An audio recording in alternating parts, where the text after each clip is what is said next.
Welcome to the Slop Farm. Enjoy the video.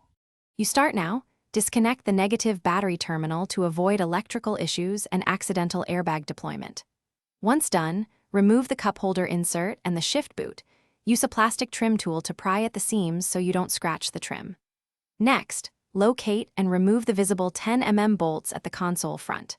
Pull the console rearward with steady pressure until the retaining clips begin to pop free.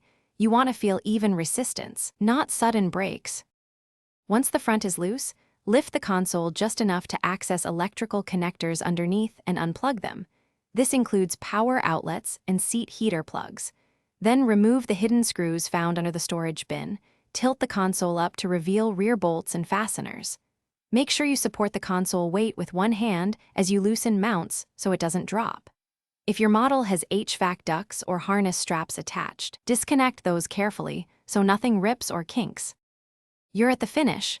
Slide the console fully rearward to clear the seat belt anchors, then lift it out as one unit, watching for snagged wiring.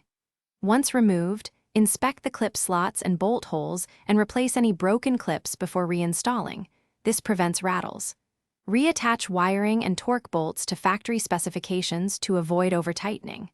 If a clip won't release, use a little silicone spray and pry at the clip edge rather than forcing metal. This protects. Thanks for watching. Consider subscribing if we helped you today.